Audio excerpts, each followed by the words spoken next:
Hello everyone, welcome to the Teaching English webinar for teacher educators. This month we are exploring how language and science educators can work together to support multilingual learners, drawing on insights from Ethiopia and Tanzania and a recent British Council research project on language supportive approaches. My name is Shirin Soyuz and I'll be your host today. Thank you very much for joining us for this live session. While we are waiting to get started, please introduce yourself in the Q&A and tell us where you are joining from. And if you work in pre-service teacher education, type pre-service. If you work in in-service teacher education, type in-service in the Q&A. You will have the opportunity to ask questions during the session. Please use the Q&A to submit your questions, and we'll use the chat for announcements. The link to the certificate will be included in the thank you email that you'll receive in a few days. And finally, this session is being recorded and the webinar recording will be available on Teaching English for this webinar page on our Teaching English page in the next couple of days. So let me introduce our guests for today. And yes, Almaz Baraki Cherkos is an independent consultant working in the areas of gender equality, social inclusion, and school leadership for British Council's Connecting Classrooms program. And she has 40 years experience of research, consultancy, training experience in English language teaching. And Almaz was a co-investigator on this project supporting research in Ethiopia. And Eliakimu Sane is senior lecturer in language education at the University of Dodoma. He has participated in research initiatives focusing on supportive pedagogy in Tanzania. His academic pursuits are also centered around language and education, as well as language and cultural communication. And he led the research in Tanzania and contributed to writing this report. And Angeline Barrett is professor in education at the University of Bristol in the UK. Her main research interests are teacher professionalism and curriculum and pedagogy for secondary education that contributes to sustainability and social justice. She has led a series of research projects on language supportive pedagogy in Tanzania, and Angeline was the principal investigator of this project and the lead author on this report. So we are really looking forward to hearing your research and experiences from this project. So over to you, Almaz, Eliakimu, and Angeline. Shireen, thank you very much for the introduction. Thank you also to everyone who's introducing themselves in the Q&A. It's really great to see people from such a range of different contexts and to get a sense of the different roles that you're playing.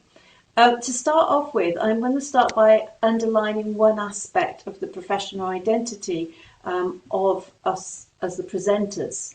So Dr. Almaz Baraki and Dr. Eliakimu Sane, they're both come from a language education background. They're English language educators, as well as being teacher educators and researchers. My own background is in science education. I started off my career teaching maths and physics. I've taught across East Africa, different countries in East Africa and in England before starting a research career in education. The point is that we approach this issue of multilingual education from very different disciplinary backgrounds. So we bring different perspectives to this. And we don't always agree on everything. And you might see that when we get to the questions and answers, that when you ask us about language supportive pedagogy, we may emphasize slightly different aspects of it because of our background. And I think the main point we'd like you to take away from this session is how important collaboration is between language and other subject specialists, that we expand our understanding of multilingual education and the types of strategies that we can design and put into practice in the classroom when we share our expertise and work together. So let me talk a little bit about the kind of evidence basis for our presentation today. So this is a recent project. It ran from 2021 to 2023. We called it ELSATS, Evaluating Language Supportive Approaches to Transition, that's language transition, at scale. We studied conducted this research in two different African contexts. So in Tanzania, we mainly did research in secondary schools. That's because we'd done some previous teacher education research and some other research, and we were interested in how this was actually being implemented within schools, and also whether it had any kind of influence on the curriculum and what obstacles the curriculum might be putting in place. So we also did some curriculum analysis. We hadn't done this language supportive work in the context of Ethiopia before, so we actually focused on teacher education at one institute, Kotebi University of Education in Addis Ababa, as a context for introducing that. We'll talk a little bit more about that as we go on. Why look at Tanzania and Ethiopia? Well, at the time we were doing the research, so there's been a few kind of policy changes in both countries since, but at the time we were doing the research, language transition, so that's a transition from using an African language for learning, teaching, assessment, so a language that was quite widely spoken mainly, not in all the contexts where we did research, but mainly, to using English, and that transit for learning, teaching, assessment. And that transition was happening around the time that students were also transitioning from primary school to lower secondary. So sometimes it was happening a little bit earlier in upper primary. So that meant that there was kind of quite a lot of similarity in how and when language transition occurred in both of those systems. We will also, in this presentation, draw a little bit on evidence from previous research that we had conducted in Tanzania. So we've been conducting research on this issue in Tanzania going back to 2013, and Dr. Sane is still conducting research on this issue in Tanzania. And we've been focusing very much on the language transition year. That is the first year of secondary education, when students are suddenly, quite abruptly really, expected to use English for learning and teaching with very little support for that transition. And we started off by designing learning materials. So we made some prototype textbooks. There's a link there. You can have a look at those. And then we thought what we were developing was a pedagogy. But before we took it into schools, we thought it was important to try it ourselves. So all the researchers in Tanzania were also teacher educators, some of them language educators, some of them science and maths educators. And so we conducted an action research project, quite big scale, that was in 5 different institutions. And so we will also be drawing on some of the evidence from that research. So let me just give you the outline for the session today. The webinar, as you may know, comes in 2 halves.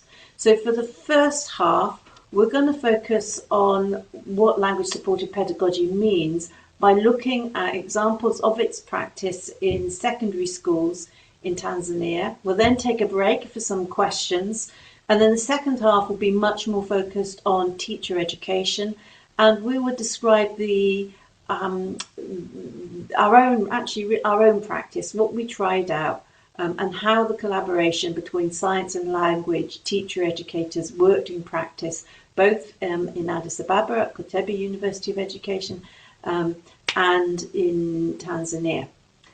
So,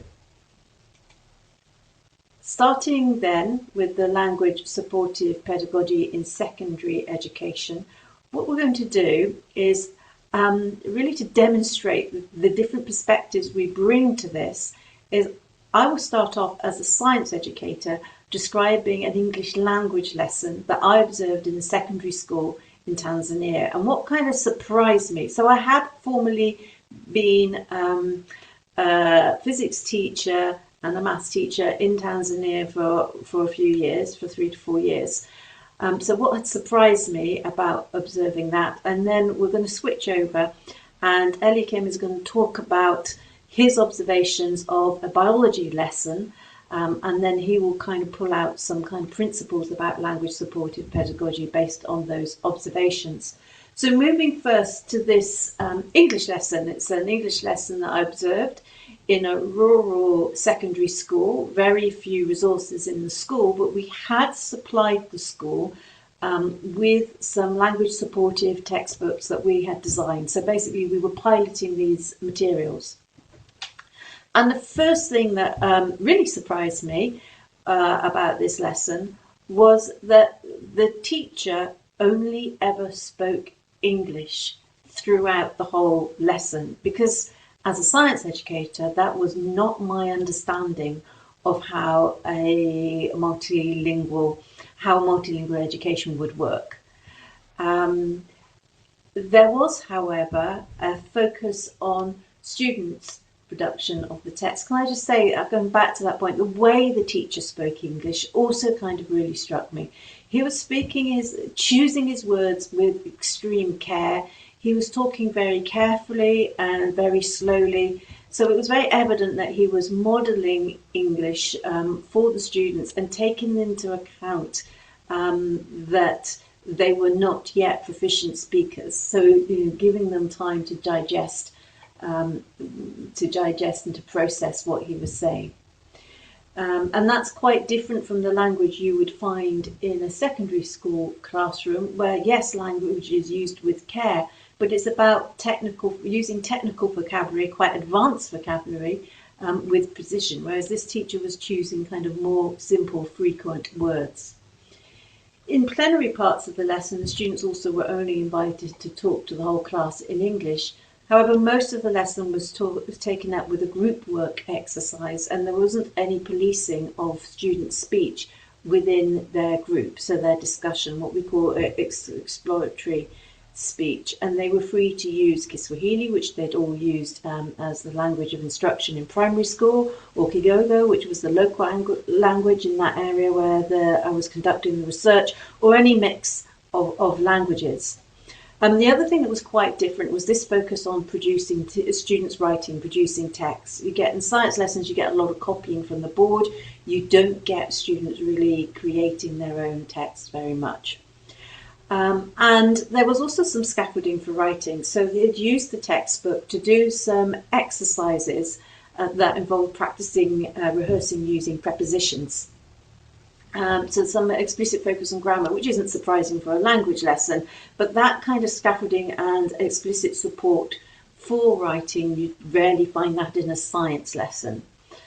When I looked at what the students were actually producing when they were writing these letters, they were quite formulaic, and then there were some kind of phrases that appeared for each of the different groups that were used. The same phrases appeared, and I thought this was a bit unusual. What the English teacher explained was that the students had these textbooks in their hands. They could take them away at the end of the day, and there were a group of them who were boarding at the school. Really, I mean, there were very few facilities. They were really just camping out in the classroom. But they would use the textbooks to kind of prepare for the lesson. So they were kind of reading ahead in the book, and they tried out this exercise. And then when they came to the class, the teacher would split this group, split up these students and put them in different groups. So he kind of created some mixed ability groups. And that also kind of demonstrated the benefits of putting textbooks that actually are accessible, can be read by students. They're using simple language and have some kind of bilingual support for interpreting the text, for placing those resources actually in the hands of learners, and they having access to books outside of the classroom that they're also using inside of the classroom. I'm now going to hand over to Eliakimu for the next slide. Thank you, Angeline. Good afternoon to you all. Greetings from Tanzania.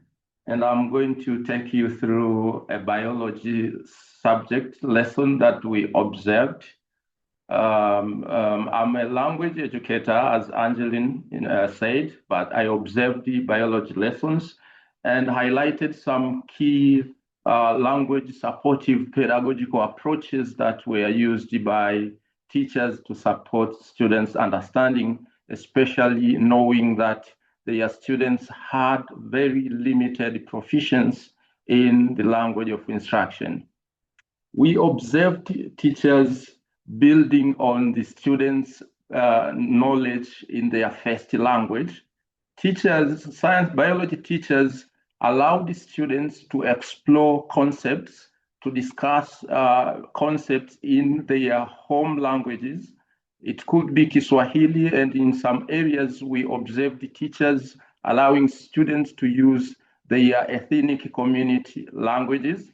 As you can see, one of the teachers here in the picture, the board there is written words in English and in a Ma language, which is a Maasai language in a rural community. And through this, the teacher allowed them to explore the concept and slowly guided them to express the concept in the language of instruction, while also providing some support for them to express those concepts in the language of instruction. Through this, we observed the students were interested, seeing that their home language is being brought in classroom and it is used to explore science and later on guided to explain those concepts in English. Teachers also scaffolded students. By scaffolding, we mean supporting students to understand concepts that they didn't, that would be difficult for them to understand. With this, they brought real objects in the classrooms, or they used diagrams to support the students to understand those concepts. And sometimes we saw that the teachers introduced the key vocabularies before the lesson, before beginning the lesson, telling them in this lesson today, these are the key vocabulary that you'll get out knowing, and they helped them to learn how to pronounce those vocabulary and how they can write them. Through this way of scaffolding children, we saw that students could easily comprehend lessons which were in a language that is difficult for them. They also told them the expectations. For example, I will show a video and you will watch it. And after watching the video, I will ask you these questions. And this is how you will answer me. For example, I will ask you, what is this? And you will tell me, this is, and it is used for. With that, we saw that the lesson became easy for students to follow and also engage in the classroom.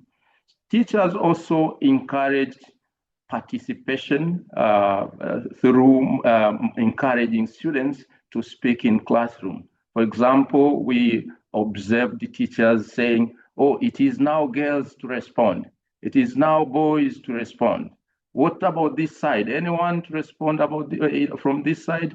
And sometimes using informal names of a friend to call students to show that they are friends in the classroom, and even we can bring informal way of communication in learning science in classroom. Through that, we saw that in my country there is a barrier that there is a line that is developed between teachers and students in classroom. But through this way of encouraging students, even using informal words to call them as friends, then welcome the students to participate in the classroom. Also, the biology teachers targeted developing both biology concepts and the language of instruction in the classroom. So we saw teachers preparing lessons which had language objectives and subject objectives at once. As I said, they would write the key vocabulary and even give them the language structures that they would use in responding to questions, which was a very best practice that we observed to support students learning in the classroom.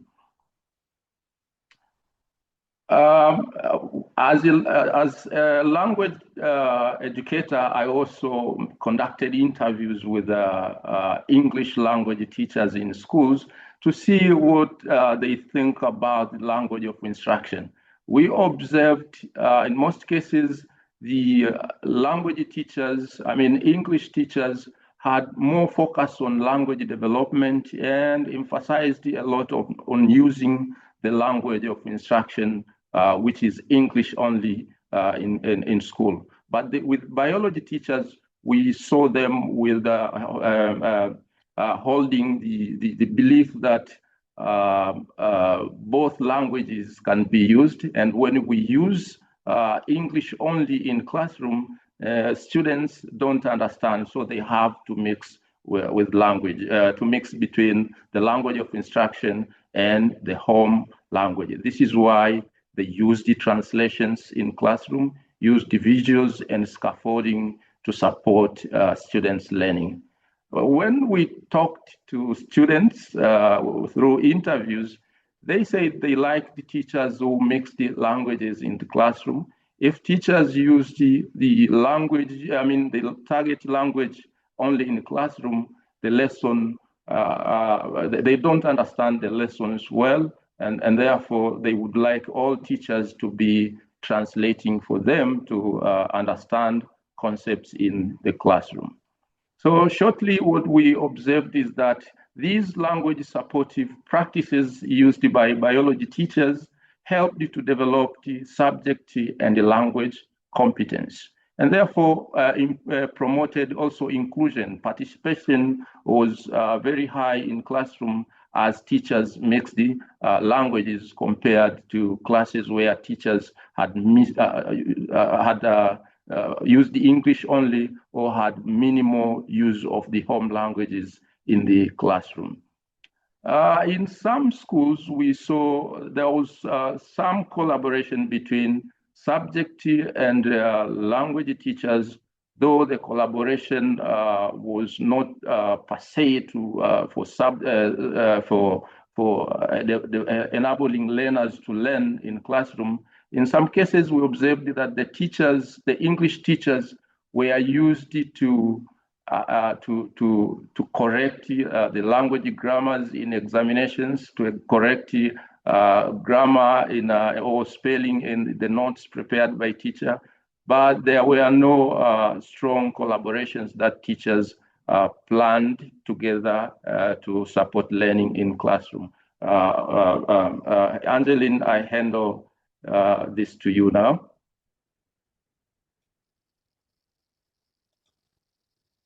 Angeline?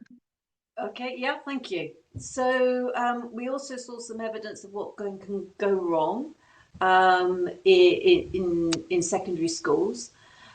So I said we did some curriculum analysis. We also looked at the textbooks that were being used in the classrooms and that were being made available to schools. And they in no way recognised that these were second language learners who were in their first year of using English for learning and teaching. They had a very high linguistic demand, and they didn't at all tap into the knowledge that students already had, but they were used to expressing in Kiswahili. So, for example, you didn't see things like there was glossaries, but you didn't see bilingual glossaries that would have helped students to relate the new learning to what they had done in primary school. And the students actually had very limited access to learning resources anyway. They didn't own them. If they were lucky, what they mainly had would be notes that an older sibling or an older friend, a neighbour or someone in the same household had brought back from their own school. So just notes that had been copied from another blackboard, not the blackboard that they usually sat in front of. Schools, what we found that within schools there tended to be a hierarchy, that schools were very much prioritising English language learning. They were seeing that as the key to success.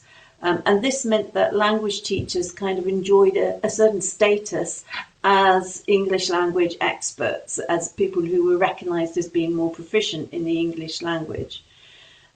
So some English schools had, not all, but some schools had English-only policies. So they would insist on students only using English anywhere on the school compound, and were insisting on English only ever being used in classrooms. And this was particularly controlling students' speech. So teachers might resort to translating when they got frustrated with students not understanding them, but students were not allowed to utter a word in a language other than English. And in a way, what this seemed to be doing is extending a strategy which they thought worked for the teaching and learning of English, but extending that to all subjects across the curriculum. And it really, as we've seen from Eliakim's description, the biology lesson, it really doesn't work so well for other subjects. And the other thing that we saw that actually Eliakim's already mentioned, there was no cross-subject teacher collaboration, which meant opportunities for mutual sharing of pedagogic expertise were lost. I think we're now moving into that part of the webinar where we take a little break from just talking to you, and you can ask them any questions that you have about the presentations so far. Thank you so much, our presenters, for sharing their experiences. Until we receive some questions, let me have a look. So we have some comments. We have also some science teachers. Yeah, the first question, how is it different from CLIL approach, Angeline? We definitely had a look at the CLIL approach when we were designing this one. So we were looking at what kind of already been established in CLIL. Mainly, there were problems with us using the terminology of CLIL because of the particular context. So we're working in the context where the policy is interpreted as being a kind of monolingual policy, that you should only be using English. And so we couldn't really use the phrase multilingual education, although that's pretty much kind of what we're doing. We had to talk about language supportive pedagogy, and hence that was a language approach that used. Also, CLIL has been designed for a set of contexts used a lot within international schools, which were very different from the context in which we're working, where we're working within the public education systems, which are very, very poorly resourced. And so it also, using our own phrase, represented the way in which we had kind of worked to design a pedagogic approach in conversation with what was already out there, including CLIL, but that was adapted for and actually developed within the context in which we're working. And that's why this second part of the presentation about teacher education will kind of show a little bit of how that worked. But I think that sense of ownership within Tanzania has been incredibly important. I don't know if Eliakimu or Almaz would like to add to that at all.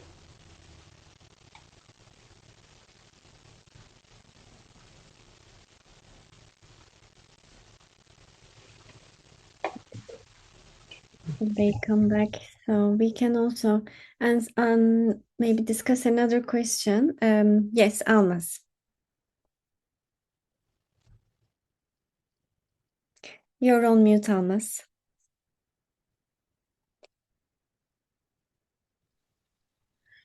It's not only focusing on the language, but I think the main focus was of how teachers work collaboratively, science teachers and language teachers. That was the main focus,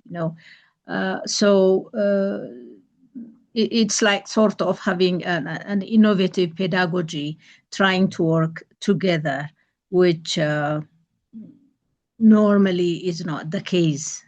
Yeah, so of course, we will show it how it worked in our action research in Ethiopia later, but that is, I feel, the difference. It's not only use English only, but use, teach the subject in a way it is language supported. So we have the collaboration aspect mainly focused on here.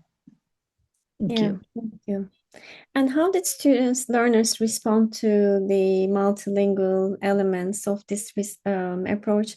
And there's also a question, for example, how can we make families understand that using L1 is effective when developing students L2, as mentioned? So how did you balance those expectations, or how did students respond when, because I think in their system, they were not allowed to, or there was more strict approach about using L1, right? And then you introduced this. What was the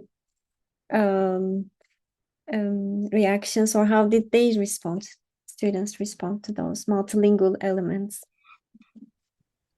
Yeah, here in Tanzania, as I said, majority of learners come from Kiswahili medium primary school. Therefore, they have limited competence in the language of instruction. For them, it's a frustration. They are stressed and overburdened to use English only. When aspects of multilingualism are brought in the classroom, they become happy and understand the lesson. And they say that we prefer this way of teaching because the teachers help us understand lessons through this way. Yeah. Thank you. Anything else you would like to add? Please feel free to add.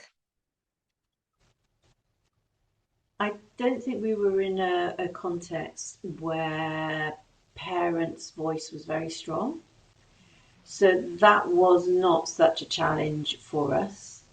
Certainly, we ran quite a few teacher workshops in Tanzania, and there's a kind of divide between what people say they're doing, what teachers say they're doing, and what they're actually doing. So initially, you'd meet some resistance to the idea that they should be using Kiswahili or any other African, especially another African language, a minoritized language, in the classroom. But we could get past that quite quickly, because actually we'd say, yeah, but what are you actually doing? And we could show, just as we've done in this presentation, we could show how we were introducing them to approaches that built on their existing practice. We weren't asking them to do something that was completely different from what they were doing before. Okay, thank you for clarifying this. Another thing, one more thing to clarify. This is also another question. You mean to say teaching science concepts using English as a medium of instruction, or the other way around? So can you once again clarify it? So what were the teachers doing in the classroom? And they were collaborating, right? Yeah. So we'll talk a little bit more about how the collaboration worked, I think, in the next part. So I won't anticipate that by answering this question. We've been doing. There's been so much research going on. Some of it has been working with science and maths educators, and they would like some of the tips and some of the things that an English teacher might do, such as the structured support for writing, kind of showing them how to kind of designing exercises for doing that within the science classroom to support the learning of science. But what happened is there were a lot of language educators involved, and they started then making changes also to their language education classrooms. In the higher education context, you have communication skills. So, for example, making more use of discussion, allowing more freedom, particularly in informal speech, to use the languages in which students were more comfortable, which they chose to use, whether that was using Kiswahili or mixing Kiswahili and English, or just kind of speaking English in a very stylized way. That was all accepted. Yeah. Okay. So let's hear more about that collaboration then, because yes, it will be clear. So we will have another Q&A. Please keep writing your comments and questions. So thank you so much to all of you for making all of these things clear for us. So let's continue and we'll come back.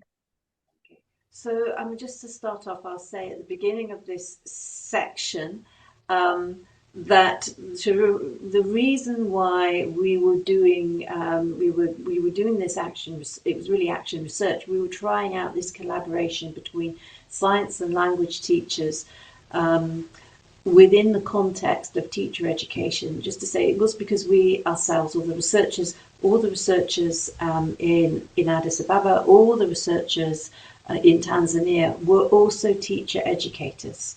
And so we felt that it was really important to try this out with our own practice before we started going into schools and saying to teachers working in schools, this is what you have to do. So that was the reason why we started off with this. We're going to start off with a description of the action research in Addis Ababa from Almaz, and then Eliakimu will describe some of the collaboration in Tanzania.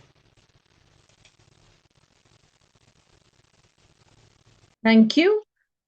So our action research, as already mentioned by Dr. Angeline, was to prepare the teachers well ahead before they go to schools, because in languages of transition, like in upper primary or high schools, students shift from mother tongue to English.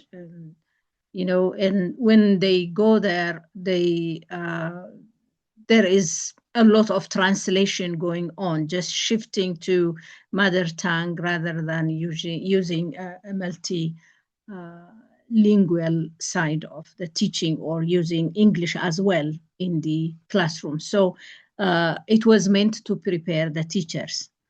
So the action research, it started with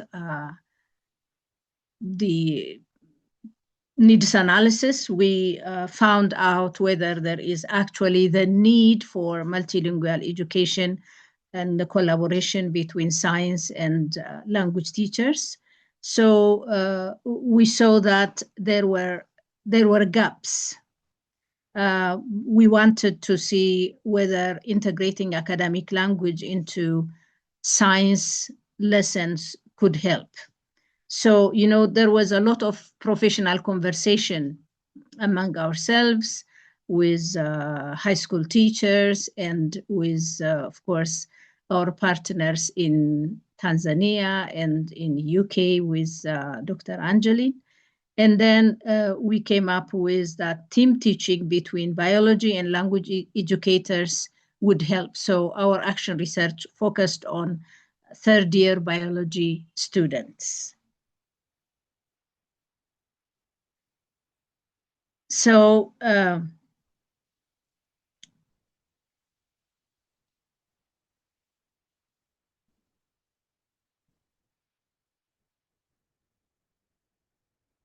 we came up with writing activities in the classroom. So we had language teachers and then science teachers. The science educators were assisting by presenting the lesson, and then language teachers were helping on the writing practices of the students. So we had a pre-writing, and then we have a post-writing activities. So the language transition never ends, you know, there is always on the go. So if you see, before the we did the action research, the pre-test showed very limited writing ability of the learners. They were not able to express the concepts or their thoughts in writing. But after, you can see that they were able to write elaboratively. They were able to use scientific language in their writing, and they were able to describe. Actually, it's not only the writing, they were also expressive enough. After they write, they also explained, and they had built confidence to use language in science classes. All right, so as you can see here, they have the descriptions very, we can say, in detail. They describe it in detail.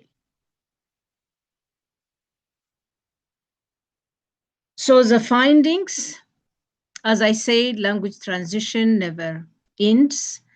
Professional conversation affirmed science tutors have multilingual practices. Instead of just translating, they can help the students to use scientific language in their writing. There was use of genres, concepts, science concepts in English. So classroom collaboration facilitated transition of language skills from language course to science learning. You know, it's not only teaching the writing, like focusing on the rules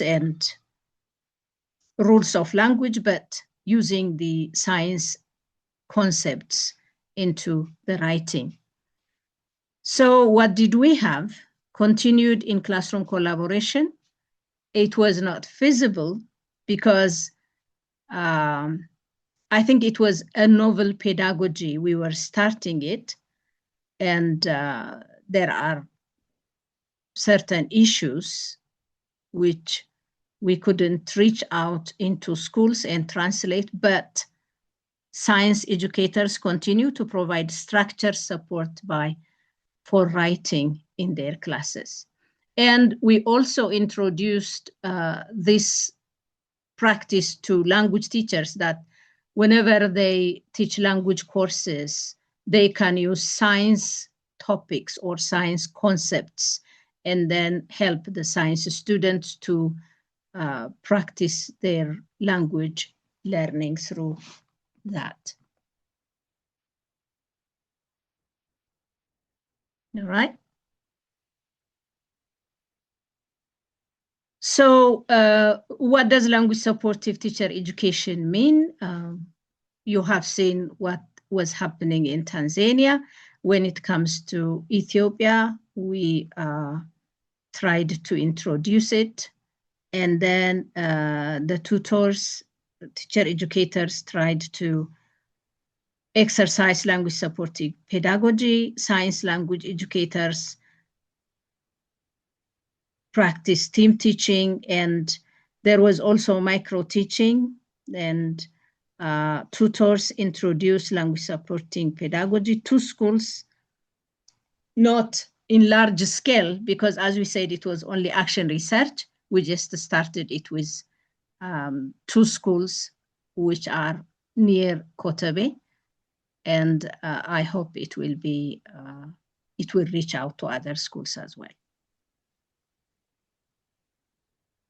Yeah, thank you, Almaz. And I'm going to explain how we introduced the language supportive practices in teacher education in Tanzania. Yeah, we did it in 5 teacher education institutions, which we considered is a large scale enough to test the approach and give us experiences of different institutions. And we did it in a lesson start approach, where language tutors and science tutors were brought together and planned a lesson. Then they went together to implement the lesson, while a science teacher was implementing the lesson in the classroom. Others became observers. And after the lesson, we sat together to reflect on what happened in the class, what went well, and what to improve for the next lesson, which helped to further improve the understanding of language supportive practices as we continued with the further lessons. What was done in Tanzania here is that the tutors in classroom were modeling the language supportive practices. They were not just teaching about or instructing about language supportive practices. They were practicing them so that education students see how they are practiced and develop further understanding of the language supportive practices themselves. We brought language, as I said, language and science teachers sitting together to plan the lesson, with the language teacher being there to facilitate the language objectives. For example, picking out the key vocabulary of the lesson, learning how to pronounce the vocabulary well, and in the classroom also observing students' responses and see where they make errors. And later on, they were provided opportunity to reflect on language issues that occurred in the classroom. And they spoke of the language flaws which were observed in the classroom to correct learners to help them improve their language abilities. Also, we used the micro-teaching, where education students were asked to prepare lessons and were given some few minutes to implement the lesson in the classroom before others, while applying the language supportive approaches that they were instructed in the classroom. Through that, education students themselves could practice, but also helped to provide feedback to the group that was presenting about areas where they could further improve to make the lesson further language supportive. And this helped to make students master not only the content that we are taught, the education students, but also master these language supportive practices. We could observe this development as these students were placed in practice schools. And when they were going to practice schools, they were asked to implement these approaches as they teach in the schools. And also, they were told that when the assessors will go in the school to assess their teaching practice, they will these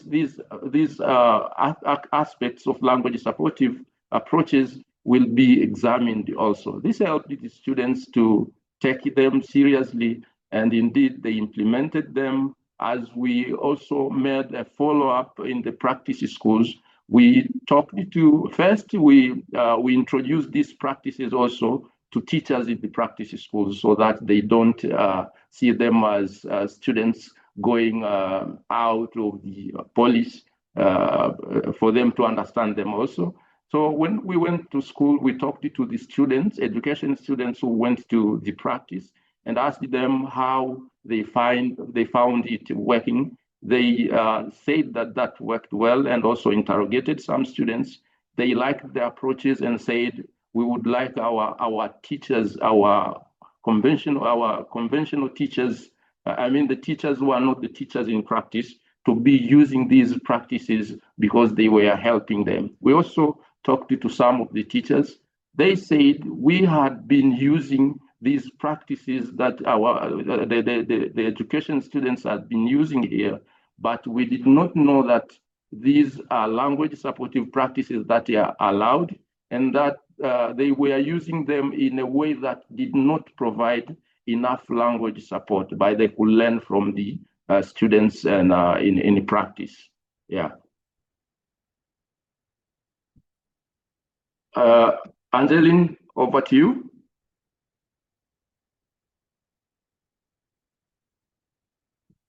Angeline, if there's anything to add, thank you.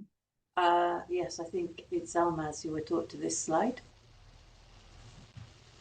Yeah, if you have anything to add on the teacher education part before this. I think you can continue. Okay.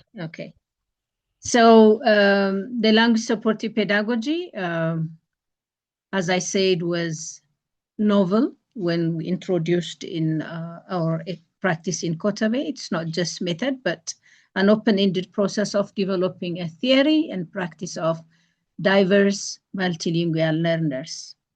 It was developed collaboratively by language and science educators. Language teacher educators can facilitate language learning across the curriculum. And it really helped the teacher preparation in our university. While respecting pedagogy expertise for subject teachers, collaborative dialogue with language teachers helps subject teachers to better guide students to understand concepts. In their writing, that was the main focus. And the systemic structure, as I said, collaboration was not common, and that's why I said it is novel. When we introduce that, it could happen in one science classroom. There could be a language teacher and a biology teacher or a science teacher helping the students. National curriculum or syllabi and learning resources are not designed for multilingual learners. So in our action research, that is what we tried to introduce, that we can make it helpful to multilingual learners.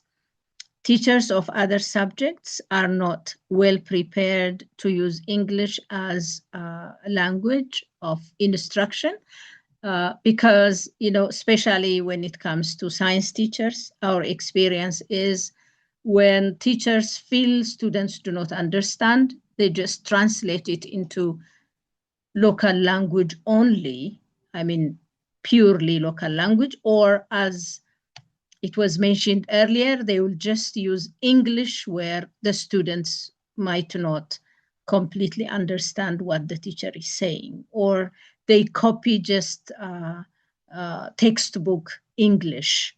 So there must be preparation where the teachers could have the ability to help their multilingual learners.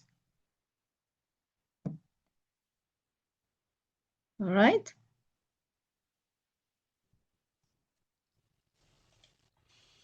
So here is a question. What's your experience for supporting multilingual learners in teacher education in your contexts? We are from all over the world, so what is our experience in our contexts? I have tried to share the Ethiopian experience.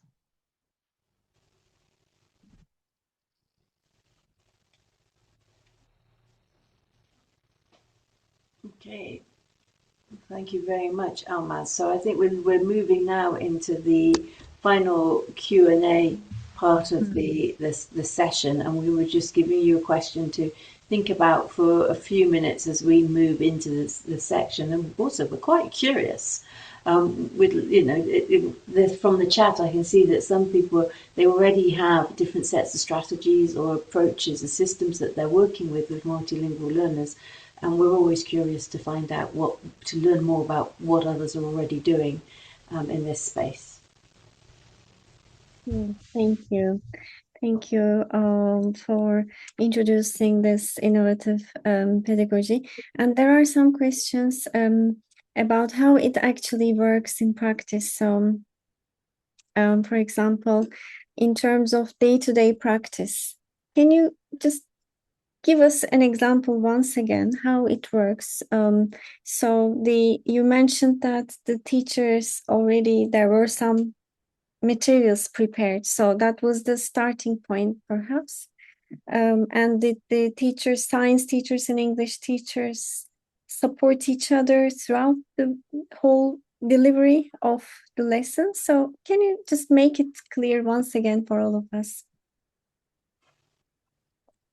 So if I talk about what happened in the context of in the teacher education context, during the time when we say this is a piece of action research, and there was obviously we had some research funded for this. So language and science educators, teacher educators, both had a little bit of money for their extra time that they spent on this project. That time was being rewarded for them.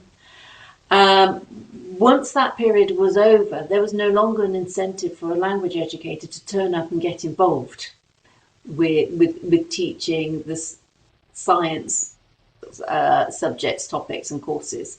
And so they didn't. But what had happened was the science educators had already picked up some ideas that they could use in their classroom. So they would carry on with those. So, for example, they'd carried on with, they'd worked out that there are particular genres of science writing, for example, and then they then knew that they could introduce their students to these styles of writing and show them how to write using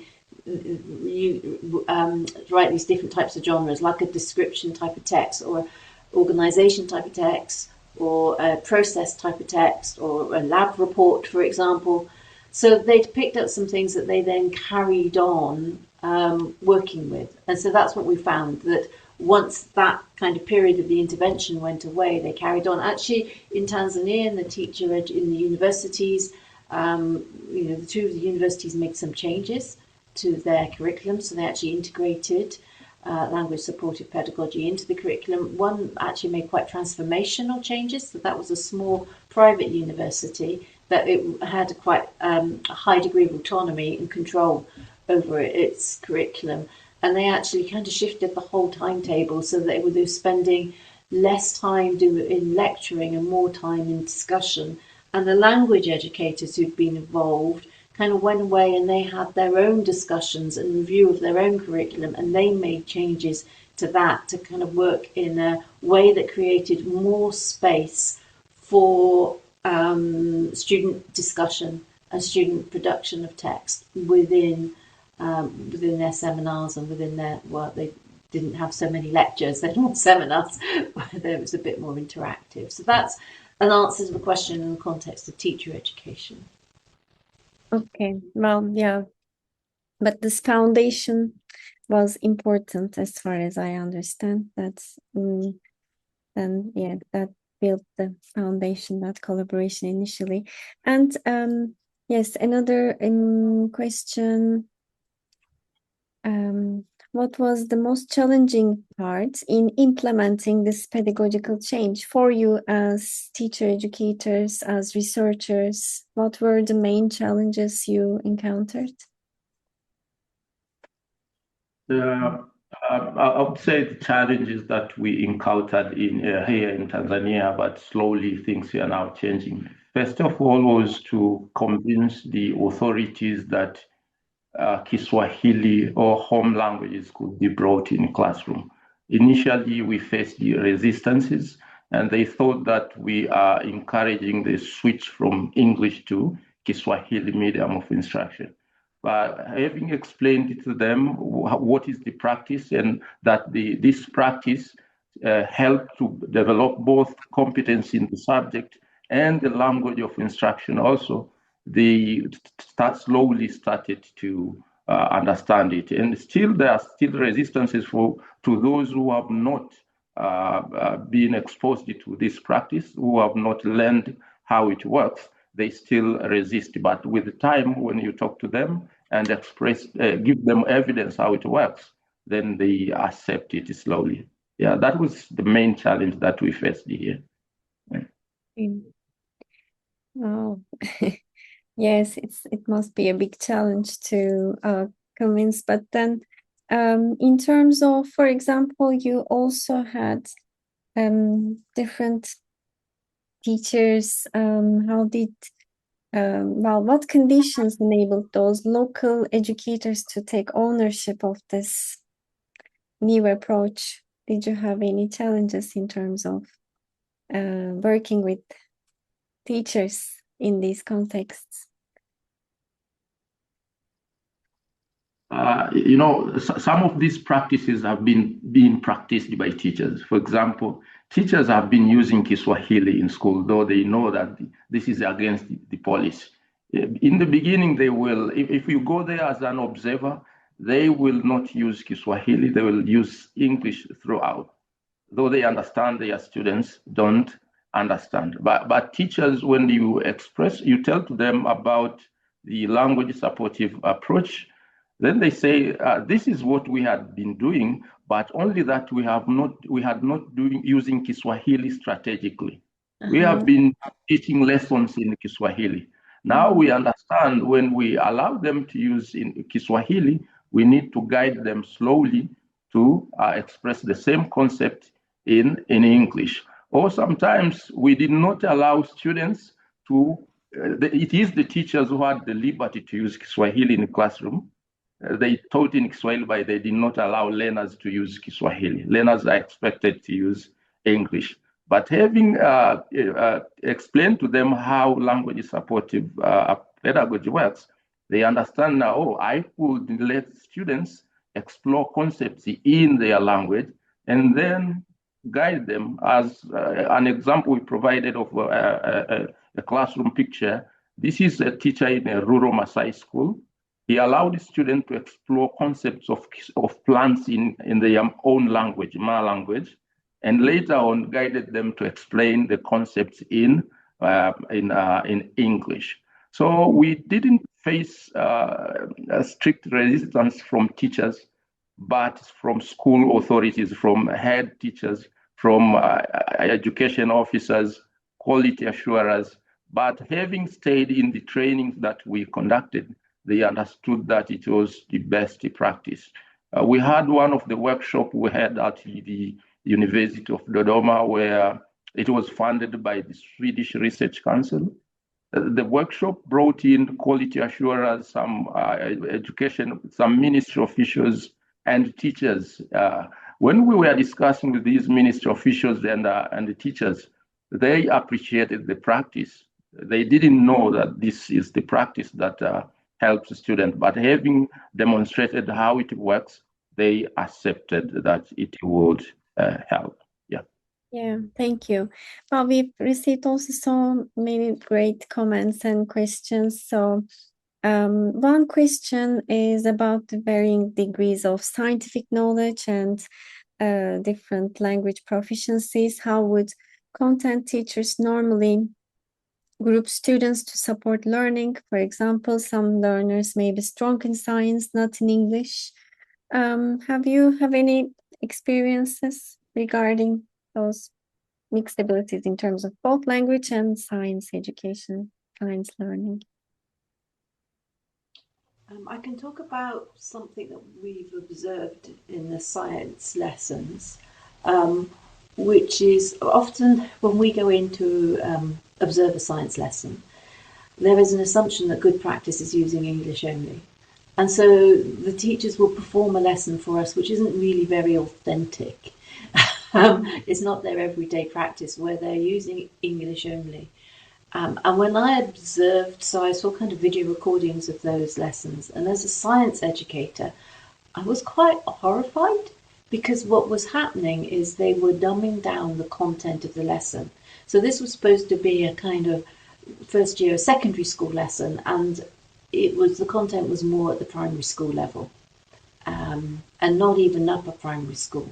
So they were simplifying the content in order to kind of observe what they assumed we would think good practice was, this kind of idea that it's using English only, and it's interrupting the science learning. I don't think it's easy to separate. I mean, unless you walk up to an individual child and talk to them in two different languages, I don't think it's easy to separate their scientific knowledge from their language knowledge when you're in the classroom situation.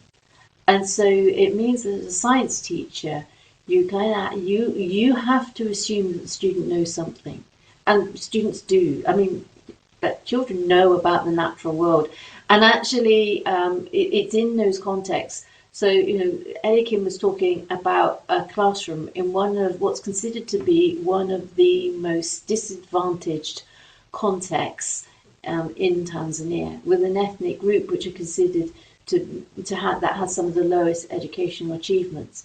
But this is a rural context where, Eliakimu, this is how you've explained it to me, but where it's really important for young people, particularly young men, to know about their natural environment. That's part of growing up. And so they have quite detailed knowledge about their language environment, which is far ahead actually of what's been covered in the biology curriculum. And so the knowledge may not be expressed in the same terms as is in the science curriculum. But you can, as a science educator, it's really important to build on the knowledge that the students do have, and they never walk into the classroom as a blank sheet. But when I looked at the syllabus that teachers are expected to follow, and the textbooks, they were written in an abstract way that assumed that students walked into the classroom knowing nothing, which is ridiculous. They've already done 7 years of primary school, as well as their observation of what's around them. And I heard one biology teacher in Tanzania who was working in Tanzania, he was actually Kenyan, but he was saying, as biology teachers, we are so lucky because we're teaching in the best natural laboratory that you could possibly have. So I think it's like changing our ideas maybe about what knowledge is and what knowledge counts, and respecting and appreciating the knowledge that students bring to the classroom, and then supporting them to articulate that. And if that means first using a different language other than the mandated language of instruction, then that's the way you do it. I think I would like to add some here. When it came to the teacher trainees in our university, the first thing we did was like scaffolding, helping them so that they can have a certain degree of confidence, although they are from, they have they were mixed ability group. We had tried a kind of safe space where they can exercise their production, because it was writing. They were not able to express themselves in writing when we started, but later on they could explain, they could use scientific vocabulary, and then they could express it in English. So they were able to elaborate their ideas. So it was like first giving them a certain level of confidence and creating a space where they could confidently practice and exercise their science in language. So I think that helped, and the positive feedback from both the teachers, the language and the science teachers, also helped them to build their confidence. So when they go to the schools to teach in primary and secondary schools where students start using English, they can introduce that they can use both languages confidently. Mm-hmm. And you also mentioned writing, so this explicit support for writing, right? So you, what aspects of this writing instruction seem to have the greatest impact on learning, and you intentionally promoted it, or you planned it, right? Within your, can you maybe perhaps tell us more about it? Yeah, it was genre-based, and we were helping them to use the words they know from their biology subjects. We were not focusing on the rules, for example, the language strict rules that do this, do that.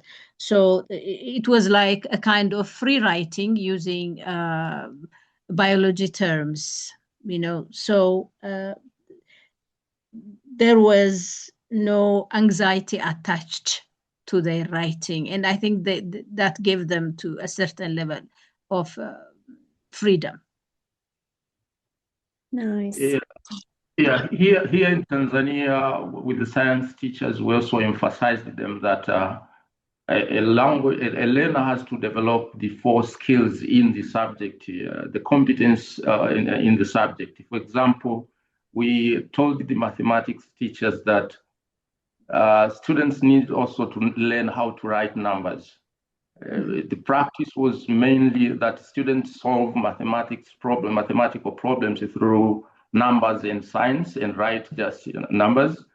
We told them that it is important to guide the students to say the numbers in words first, and even write them in words.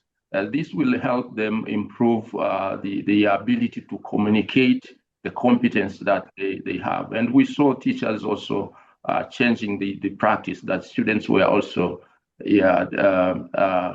taught how to write. And we observed this with what we call here an English orientation program, which is a 6-week program, where we found teachers starting to teach mathematics already. And when we stayed with them, we told them that, yes, they could solve these mathematics problem, they could write these numbers, and yet develop language competence by asking them to read the numbers by words of mouth, and also write them, which helped them to improve the language, their teaching practices, and guiding learners to learn the language of instruction. Yeah. Mm-hmm. Thank you. Well, all of these are really very valuable key points. So one final question. If you give some tips to teacher educators who would like to explore this approach, what advice would you give to teacher educators working in contexts where English only policies are strongly encouraged, or who would like to explore these within their contexts? One thing I would say is, if you're in a context where English language is very much emphasized and the use of English only is very much emphasized, and you're an English language educator, then I think thinking about English language development across the curriculum. So I've heard English language educators get frustrated because they go into their class and they teach the English with the correct grammar and pronunciation, and then the students go into classrooms for other subjects and they're hearing teachers in those subjects mispronounce words or use grammar incorrectly, and so they feel like those other subject teachers are kind of taking the English language learning backwards. And if you can find a way to work collaboratively and to actually think about language learning across the curriculum. So there has been some great work on this by Gail Forry is one person, and I just got up because I was remembering this book by John Polias, which had a lot about writing in different genres. I'm devising a plan so that to support learning. The other thing that happens is that science educators don't know how good or not good, but they don't know about the ability of students in English language. So they don't have a sense of how to adjust their teaching according to the ability of the students, and in particular the kind of tasks that they can ask students to do. And what we were finding is that both in Ethiopia and in Tanzania, the textbooks were not designed for second language learners. So they were not giving any guidance on this for science teachers. So you'd find that you walk into the first few weeks of students using English for learning and teaching, and there being set open questions that say, explain this scientific process. And that's very difficult to do. And you need then the English language teacher and the science teacher to be working with each other, so the science teacher can feel that it's okay to go to the English language teacher and say, well, how do I get students to do this? And the English language teacher can say, well, perhaps you hold off on those open questions, but let's redesign this as a question where it might be a fill in the blank type question, so they get to practice the grammar that's needed for that type of exercise. Or they might go, look, here's the kind of structure you'd expect for an answer. Why don't you break the question down so that instead of just asking for one explanation, you've broken it down into steps that are manageable. So there's kind of practical ways that teachers can work together. The problem is if they're not given curriculum time for it, but at the end of the day, it helps. They're not given time for it in the timetable, but at the end of the day, it helps everyone with achieve the learning objectives that they're aiming for. And I do think teacher educators have a little bit more autonomy and they have more pedagogical expertise than a lot of teachers have in schools. They should be taking a lead with this and showing teachers how they can work together, and also kind of exploring, what are the things we're not doing well and how can we put our heads together and work out how to do them. Mhm. Wow, that's excellent. I'm sure this approach made a big impact on the school curriculum as a whole. Maybe other subject teachers also wanted to be part of this collaboration. So thank you. Thank you once again, Almaz, Eliakimu. Would you like to add anything, your final words? Angeline said it well, but I would like to emphasize that when students are allowed to learn through their language, then they understand concepts better. Then allow them to learn, to understand, to explore concepts in their languages, then guide them slowly to express the same concept in the language of instruction. Thank you. Yes, and here are some more research papers and resources. Yes, Almaz, would you like to add anything before we wrap up? Yeah, you know, the language skills are very important, as we mentioned earlier, but we have to allow our students the degree of freedom to learn the science or mathematics and then express it into, I mean, using their own language, because there will be transferability, you know, if they know the concept, that it will be easy or understandable to express it in English later, but especially when it comes to languages in transition, when they are shifting from mother tongue to English as a medium of instruction, there is a lot of challenge. That is when teachers need to be prepared very well so they can help the learners not to be frustrated during the transition. That's what I would like to add. Thank you. Yeah, definitely. Well, it takes time and effort and everything. Thank you so much for sharing your research with us, and thank you everyone for your valuable comments and questions. So we hope you found the session useful and picked up useful ideas to reflect in your context. The recording of the webinar will be available on Teaching English on this webinars page in the next couple of days.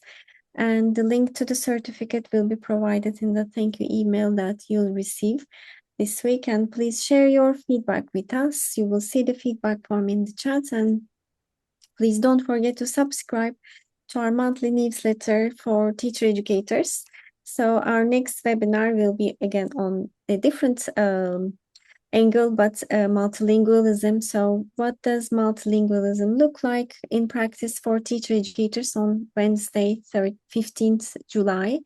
And we very much hope to see you all again in the future sessions. And thank you once again, Angeline, Eliakimu, and Almaz for sharing this webinar and your research with us. We hope to hear from you again in the future. Thank you. Thank you. Thank you.